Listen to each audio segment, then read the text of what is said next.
Vamos a cambiar completamente de tema con algo que está marcando la agenda internacional por estos días. La reina Isabel II fue ovacionada este jueves en la primera jornada de los festejos de su jubileo de platino. Esto luego de cumplir 70 años de reinado. La celebración se va a extender hasta este domingo y será mucho mayor al tratarse de un aniversario excepcional, ya que Isabel II es la primera soberana británica que consigue festejar tantos años en el trono.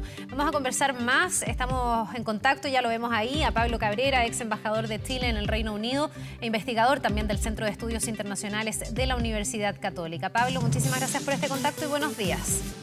Buenos días, Carla, encantado de saludarla. ¿Cómo está usted? Bien, bueno, bien impresionada. Cuesta con la distancia a lo mejor que uno tiene desde Chile con las monarquías, con la realeza, que nos es algo absolutamente poco común, muy poco nuestro, digamos. El calibrar, el entender este fenómeno con estas imágenes, con estos festejos, con esta algarabía del pueblo inglés que realmente impresionan. ¿Cuál es la relevancia, Pablo, la importancia que tiene la figura de Isabel II para Reino Unido? ¿Por qué vemos tanto despliegue? Bueno, es notable que en el siglo XXI una persona de 96 años concite todavía esta atención y esta simpatía de un pueblo, lo que refuerza las tradiciones de Gran Bretaña y del Reino Unido en general. Creo que la figura de la reina Isabel, según incluso encuestas recientes, concita la mayoría y una amplia mayoría de aceptación por parte de los británicos y también de la ciudadanía universal del mundo. Creo que revela muy bien lo que ha sido la historia de Gran Bretaña a lo largo de este siglo, con una reina que de ser la gobernante más joven en su momento, pasó a ser la gobernante más longeva. De un annus horribilis, como ella señaló en su momento, el año 92, pasó a ser el año 2022 un año mirabilis, que creo que es notable, que es un año maravilloso para ella y para los británicos.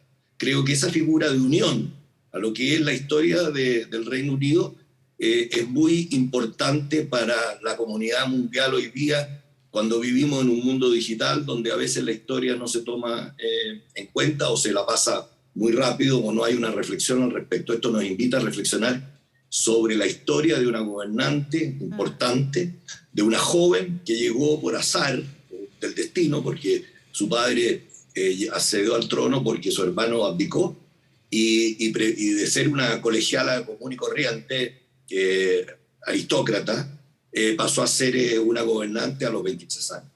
Ahora, alguien más crítico, más escéptico, desde la distancia podría decir, bueno, pero ¿cuál es el mérito? Pues en el fondo llegaste ahí por una sucesión, por una situación de azar, súper joven, y has vivido mucho y has tenido la suerte de estar 70 años en el trono. Alguien más despectivo podría decir eso, ¿no? Pero en el fondo también claro, habría que pensar en cómo ella ha ejercido ese rol, porque eso que podría aplicarse para cualquier monarca, para cualquier realeza del mundo, en este caso, Pablo, tengo la impresión que tiene características súper particulares. No todas las realezas gozan de esta buena salud, no todas las realezas logran superar incluso escándalos de la monarquía, como lo han hecho esta realeza y particularmente Isabel II. ¿Cuál ha sido como la característica, la particularidad, la astucia, la muñeca que ha tenido ella para ejercer de la forma que ha ejercido estos 70 años ahí en el trono? Pero ahí hay que mirarlo desde dos perspectivas. La perspectiva histórica de lo que es Gran Bretaña, lo que ha sido el Reino Unido desde su historia en general, desde Juan sin tierra, diría yo, desde la Carta Magna, pasando por el Bill of Rights y el Common Law y el imperio de la ley y el imperio de la legislación, que creo que eso le da mucha estabilidad y mucha fuerza a lo que es la institucionalidad de Gran Bretaña y la institucionalidad de la monarquía. En lo que es una fórmula de gobierno en Inglaterra, que es un gobierno parlamentario con una monarquía. Y creo que por el otro lado están las figuras de los monarcas, que en este caso particular, como yo muy bien decía, la reina que accede a los 23 años con una experiencia solamente de ser de una familia real, haber ido adquiriendo esta experiencia a través de su conexión y su relación cotidiana o semanal con 14 primeros ministros y con más de 100 visitas al extranjero, habiéndose relacionado con presidentes de la República y habiendo ejercido sus atribuciones constitucionales. Ella no tiene muchas, pero en el contexto de la institucionalidad de ese país ha hecho que las cosas sean más graduales, que los cambios epocales se hayan podido manejar de una manera más acorde con el sentir de la población. Recordemos que ella asciende al trono el año 52, pero la entroniza en el 53. El año 53, póngase usted calma, en el año 53, esa accesión al trono de ella, de una persona de 23 años, o de 25 creo que tenía, en ese momento ella accede con la televisión. O sea, todos los británicos estaban mirando lo que significaba en ese momento, el año 53, que la televisión era solamente experimental en muchas partes, estaban mirando. O sea, fue un encuentro con los medios de comunicación masivo de ella, y a través de su gobierno, a través de su reinado, ella fue acomodando esto. Y hoy día podríamos decir que es una monarquía que no solo tiene página web, sino que tiene Twitter, tiene todas las TICs y todos los adelantos tecnológicos para comunicarse, no solo con sus súbditos británicos, sino que también con los miembros de la Commonwealth. Hay 14 repúblicas que son de la Commonwealth,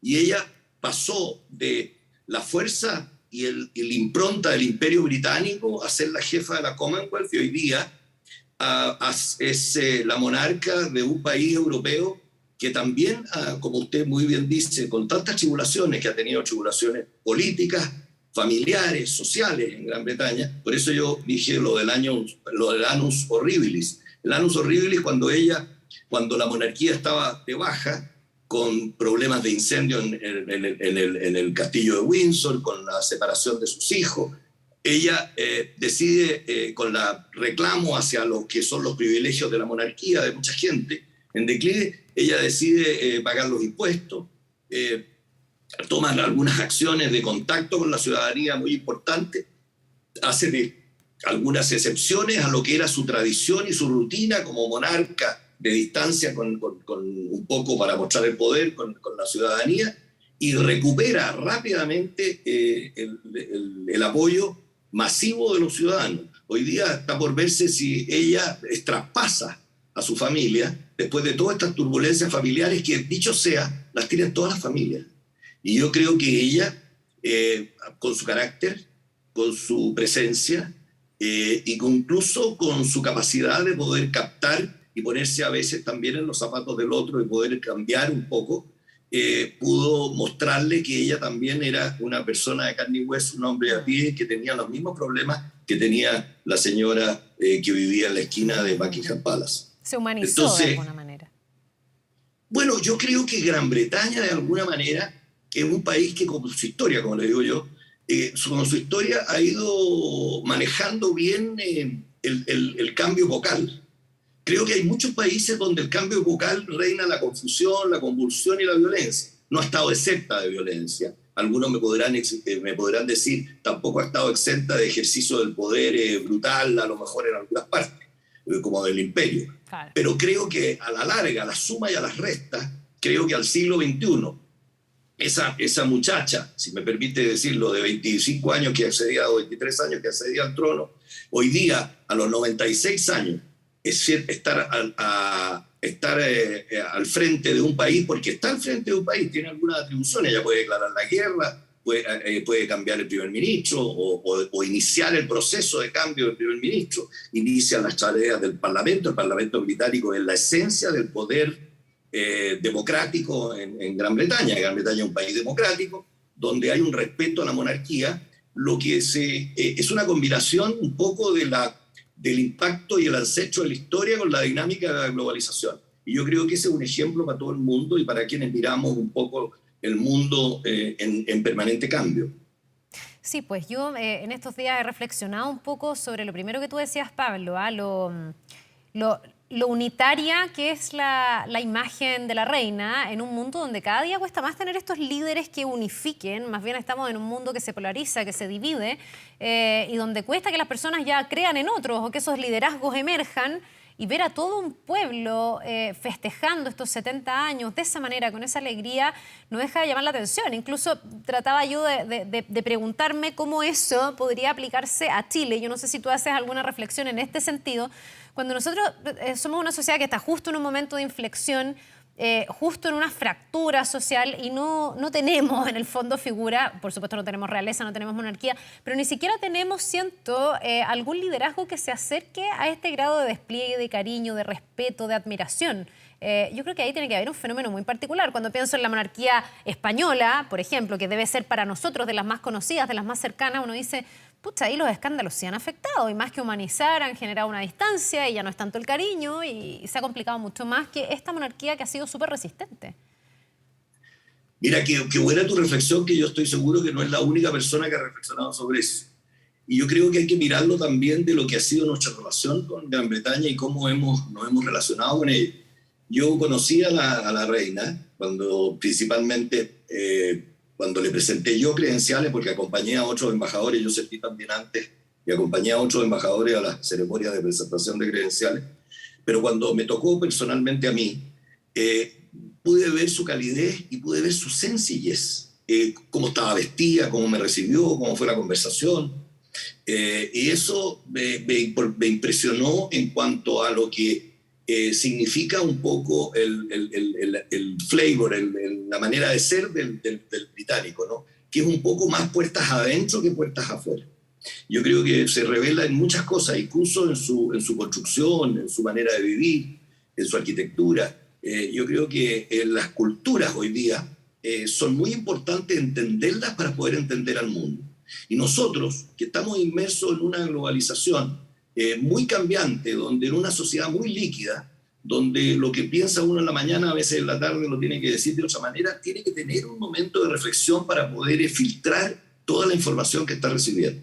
Y creo que los británicos no es que filtren más que nosotros, sino que su historia, su cultura, su manera de ser, cómo se han aproximado al mundo, cómo han ejercido el poder, cómo se han incorporado a Europa y se han retirado de Europa. Eso es muy notable a tu pregunta, porque muy recientemente nosotros crecimos pensando cómo los británicos decían que no eran Europa y que en los andenes de los ferrocarriles había un lechero que decía hacia Europa, ¿no? Hacia Europa, to Europe. Y eso a nosotros nos llamaba mucho la atención. Después de muchas situaciones, muchas discusiones y muchos vaivenes sociales, políticos, económicos, se integraron a Europa. Todo lo que significó integrarse a Europa. Y después se sintieron de alguna manera vulnerados, atrapados, con algunas dificultades, y vimos cómo volvieron con un plebiscito que nadie pensó que lo podía perder. Yo creo que David Cameron nunca pensó que iba a perder el plebiscito. Lo perdió, y el resultado del plebiscito fue notable al mirar los estamentos etarios, quienes votaron por quedarse en Europa y quienes votaron por salirse nuevamente de Europa. La reina en eso tuvo un papel importantísimo no solo como líder político de unión y de sentimiento de la historia, ella representa un poco la continuidad de la historia de Gran Bretaña, sea como república, sea como imperio, sea como nación, porque como nación es muy importante, porque Gran Bretaña, hay que recordar que la Carta Magna nace como el tema de la rebelión de los varones, era relacionada con los derechos sociales de lo que era la aristocracia, de lo que eran los varones. Pero el Bill of Rights de 1600 después es los derechos sociales de los británicos por ser británicos, no por ser varones o por ser aristócratas o monarcas del grupo, ¿no es cierto?, de la nobleza. Y creo que esa historia les hizo también hacer que las cosas se adoptaran más gradualmente. El manejo de la violencia que hoy día se ve en todas partes en el mundo, yo creo que ellos con más o menos violencia, porque han tenido, por cierto, que han tenido momentos muy horribles también, pero la han manejado mejor la combinación del diálogo social. Acuérdense que ella se decía que uno de los momentos difíciles que tuvo la reina, que a veces creen que está ahí pero que no reina, con Margaret Thatcher. No, ella nunca lo ha declarado propiamente, pero los analistas, los observadores, los que seguían las cosas de Buckingham Palace y del Parlamento, lo sabían. Ella tenía algunas dificultades con políticas que implementó en su momento Westminster con Margaret Thatcher a la cabeza. Y yo creo que ella dio muestras también de cómo manejó eso, y después hacia la primer ministro cuando deja el poder, cómo ella tiene una actitud de conciliación, de cercanía, incluso asistiendo a su exequia. Yo creo que el hecho de que ella sea la gobernante que cumple 70 años en el poder, y reitero, y era la más joven en el mundo el año 53, creo que revela muy bien esa reflexión necesaria que tú, Carla, señalas. ¿Cuál es? Pensemos un poco la importancia de la experiencia, la importancia del poder bien ejercido, la importancia de quienes están a cargo del gobierno, que es una historia, tiene una historia. Hay que mirar un poco a la historia, y no el mundo empieza con un nuevo gobierno al otro día y con las iniciativas de que no hay que mirar, y permíteme decirlo así porque soy de ese grupo, no hay que mirar a los viejos. Los viejos no es que pretendan tener participación en la primera línea, pero creo que hay que consultarlos. En un país como Chile, por ejemplo, nadie sobra, y creo que la mirada reposada, la mirada distante de la contingencia, que la hace por lo menos la diplomacia, por suerte, creo que sirve para filtrar ese volumen inmenso de información, y nosotros, ojalá, los chilenos, podríamos también pensar en nuestra historia, en nuestros libertadores, en la gente que construyó nuestro país y que lo construyó pensando en Chile y en el destino de Chile, y que también vale lo que hicimos, pero por cierto que hay que ajustarse a los cambios, a las demandas generacional. Yo creo que el cambio generacional es un elemento central hoy día en la agenda, y el otro es el valor de la cultura. Y las culturas tienen que encontrarse. No hay que interculturalizar al mundo. No hay una sola cultura que señale que sea la que maneja el mundo, sino que hay un diálogo entre culturas. El mundo hoy día, el sistema internacional está en crisis. Y estamos en guerra. Estamos en guerra en Europa. En guerra en Europa por un nuevo orden internacional, que leía por ahí ayer alguien que decía que no sabía lo que era el nuevo orden internacional. El nuevo orden internacional es la nueva agenda internacional, donde los jóvenes se van a integrar con los mismos derechos y los mismos pensamientos que se integramos nosotros cuando éramos jóvenes. Pero hay que buscar esa amalgama, ese aglutinamiento de estas cosas. Bien, pues muy interesante toda esta reflexión, además tratando de aproximar algo que a muchos les puede parecer lejano, insisto, como la figura de la realeza. Estamos cada día más escépticos, a lo mejor también en Chile, pero con esta reflexión que también ayuda a entender un poquitito más el fenómeno y comprender por qué el pueblo inglés está celebrando de esta manera a su reina. Pablo Cabrera, ex embajador de Chile en el Reino Unido, muchísimas gracias por habernos acompañado esta mañana aquí en Canal 24 Horas. Gracias, Carla, y muy bueno reflexionar un poco sobre tantas cosas que suceden. Así Adiós. es, que tenga un muy buen día. Nos vemos. Gracias.